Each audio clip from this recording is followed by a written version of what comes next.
Senador Dante Marcoleta, recognized. Maraming salamat po, Mr. President. Mr. President, meron po tayong batas, itong Republic Act 11650, na kung tawagin po natin ay Act Instituting a Policy of Inclusion and Services for Learners with Disabilities in support of inclusive education. Sang-ayon po sa Section 13 itong batas na ito, Mr. President,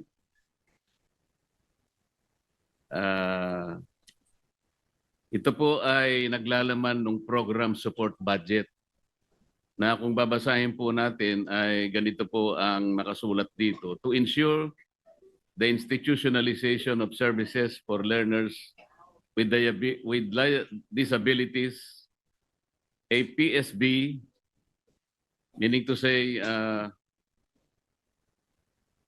program support budget for learners shall be included as a line item in the general appropriations of the DepEd.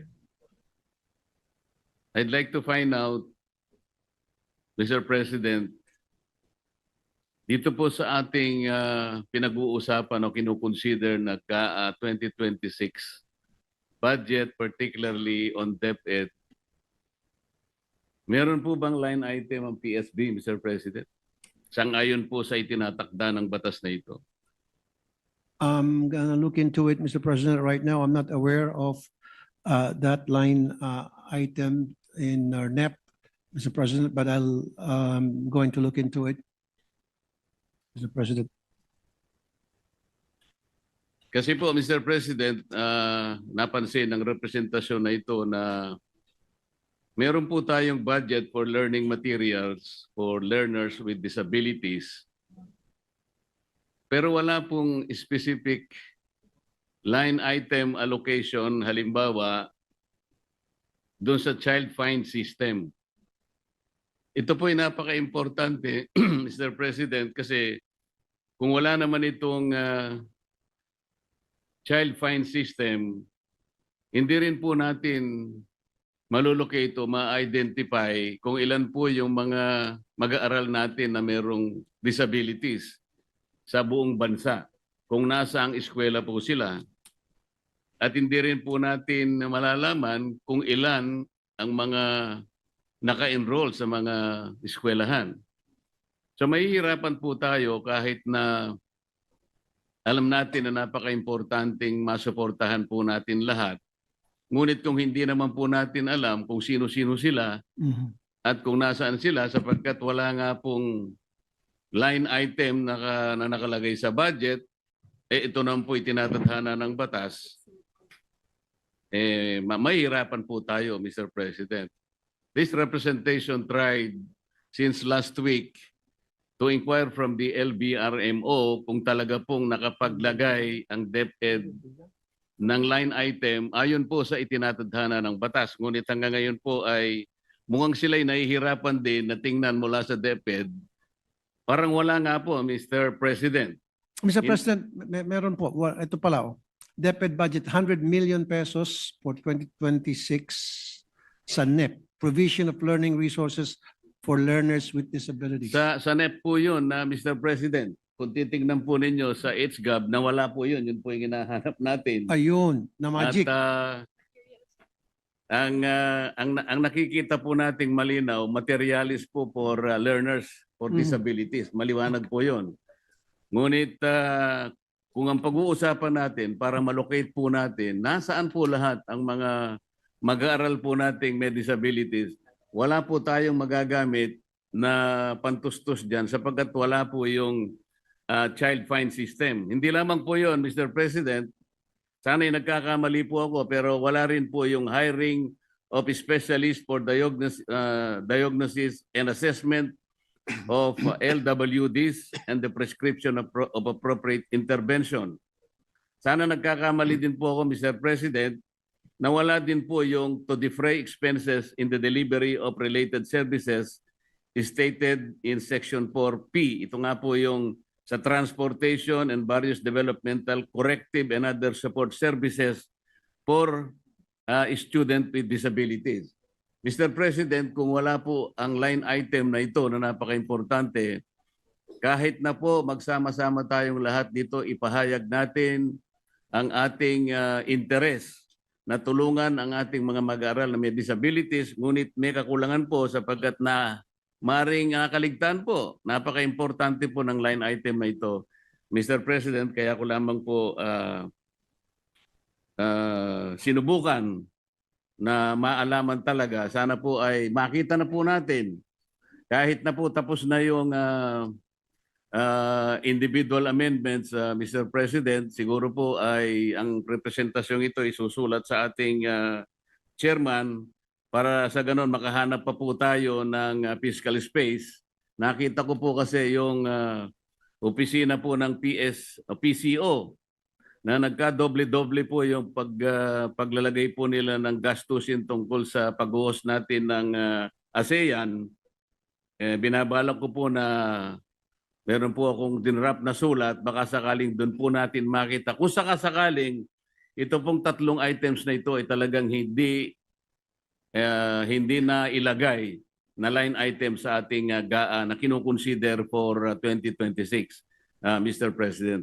Maraming salamat po, Mr. President. Maraming salamat. Thank you. Thank you. Mr. President, I would like to thank the Senator from Tarlac for raising that issue, and I promise, Mr. President, to my colleagues that after this, I would confer with the chairman, committee chair sa Public Health at saka sa DSWD as well as Finance Committee Chair para pag-usapan ito yung mga budget na karapat-dapat para matugunan itong mga pinag-usapan natin dito. Tulad sinabi nga ni Senator Marcoleta na walang saysay itong pinag-usapan natin paano tayo susuporta dito sa mga magagandang programa natin pamalaan kung nawawala naman daw yung budget at wala naman daw sa NEP, correct me if I'm wrong. So that has to be addressed right away. Thank you for that, for being a keen observant on that matter, the good senator from Tarlac. Maraming salamat po, Mr. President. Ako po'y sumusuporta sa atin pong kapatid na senador, Senator Raffy Tulfo, sapagkat ito pong patungkol po sa mga special children. Ito po ay pinag-aralan po natin ng matagal dahil sila po ay kasama po doon sa tinatawag natin na meron pong mga epilepsy, meron pong ADHD, mga cerebral palsy. Yan po ay matagal po natin yung pinag-aralan at ito po talaga ay nangangailangan ng atensyon. Nangangailangan po ito ng pag-aaral pa kung ano po yung mga tamang medisina din na dapat pong ibigay sa kanila. Kaya ito po ay napakagandang pangmumulat po sa ating lahat sapagkat ito po talaga sa panahon na ito, hindi lamang po sa Pilipinas, kundi sa buong mundo, lalo na po sa mga progresibong bansa. Meron na pong mga pag-aaral dito kung paano po ito haharapin. Kaya maraming salamat po sa inyo, Idol. Mabuhay po. Thank you. Thank you. Senator Joel Villanueva is recognized. Thank you, Mr. President, distinguished colleague. May we know if the good gentleman from Isabela and Davao would yield to just some clarificatory questions, Mr. President?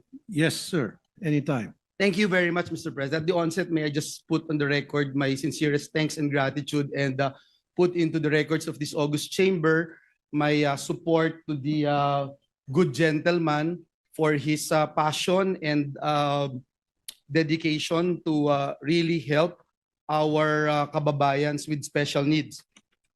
Mr. President, I've been a member of the Senate for quite some time, and I have yet to disclose the fact that this representation is a father of a special kid, Mr. President.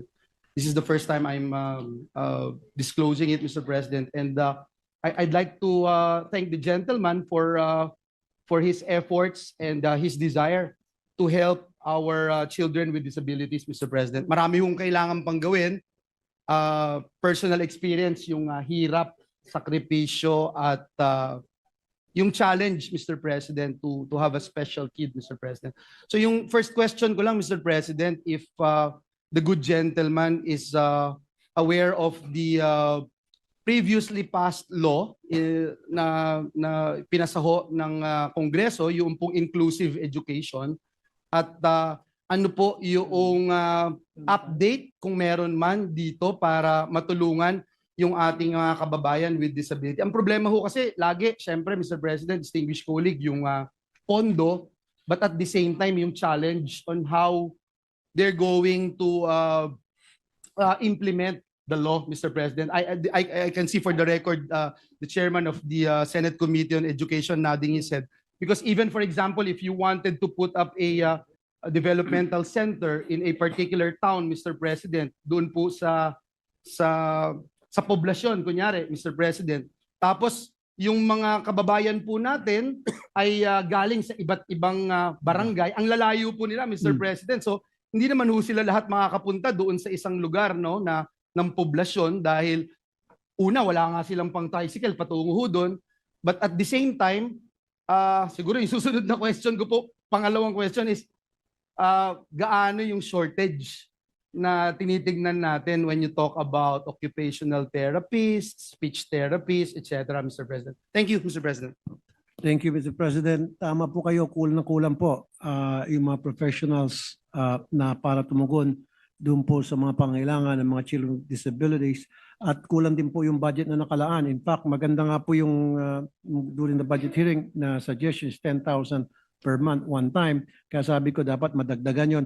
Ang isa sa mga dilema po ng mga parents, problema sa kanilang mga anak na may disability, ay yung pong gastos. Hindi lamang po sa therapy, kasi ang therapy sinasagot na po yan ng PhilHealth. Bukod pa dyan, meron pong budget na inilaan po yung Project Aruga, ang DSWD. Yung pong pamasahe at yung mga galing sa probinsya, kasi wala naman po mga specialized centers na tumutugon po sa pag-care, treat, therapy and all doon sa mga children with disability. So pupunta po sila ng Maynila. Now, ang problema po pagdating sa Maynila, yung iba, halimbawa, bibigyan sila ng 1 week o 2 weeks program na para sila po ay magpa-therapy. Hindi na po tinatapos dahil wala po sila matutuluyan. That's why meron po akong foundation na tinutulungan, yung Little Arc Foundation. Marami po mga kwarto doon na pwedeng tumuloy yung mga bata na may disability after na sila po ay matreat sa Children's Hospital, and then kung kinakailangan magstay sila doon to 1 week, kompleto po, libre pagkain, libre asikaso, kami and all, kasama pa yung parents. Yun po yung isa sa mga bagay na mahalaga para sa akin. Kailangan pa natin na maraming mga matutuluyan ng mga bata, kasama yung kanilang magulang, yung mga galing probinsya, kapag pumunta na Manila para sa treatment, dahil kulang nga po talaga ang mga centers na tumutugon sa pangangailangan ng mga children with disabilities. Thank you, Mr. President. Mr. President, ang isang napakalaking challenge ay yung pong mga eksperto, doktor na tumitingin sa kanila. Mr. President, this is a personal experience. There are only two, what do you call that, developmental pediatrician, Mr. President, who is well known in the country, in the Philippines. It's Dr. Dimalanta of St. Luke's and Dr. Reyes of Makati Med, Mr. President. Only two, Mr. President. Pagka ho kayo ay hihingi ng appointment sa kanila, Mr. President, it takes about a year. 1 year, Mr. President, bago ka makakuha ng appointment. Kasi hindi po pwede yan na anytime kung ilan yung bata na titignan po nila, pwede. Hindi po eh. Ano yan, mayroon pong science na hindi nila pwedeng tignan kahit ilang bata na gusto nilang tignan. Dalawa lang po, uulitin ko, dalawa lang ho yung kakilala ko, at talagang 1 taon bago kayo makakuha ng appointment. Doktor po yun, Mr. President. Assessment pa lang, Mr. President. Marami yung mga bata sa Pilipinas hindi na-assess that they're in the sphere of autism. Kaya ho napakalaking bagay nung autism awareness, dahil akala nung iba ang autism ay sakit. Akala nung iba pag may autism hindi na mapapakinabangan. May mga magulang ho sa probinsya na nababalitaan natin, kinukulong po yung anak, pinapadlock, hindi ho pinapalabas ng bahay. Ang next po, Mr. President, is yung mga occupational therapists. Occupational therapists, Mr. President, in my own experience and just to research yung magagaling na occupational therapists, halos ho yung mga magagaling na occupational therapists nasa abroad na, Mr. President, dahil mas mataas yung sweldo doon at mas maganda yung magiging buhay nila kung sa ibang bansa. Hindi ko alam, Mr. President, if the gentleman would have a data as to how much or how many therapists we have, occupational therapists. Now you go to another thing, Mr. President, speech therapists, Mr. President. Napakakonti din po, Mr. President. Hindi ko po alam kung we have been doing our part every year to increase the number of speech therapists.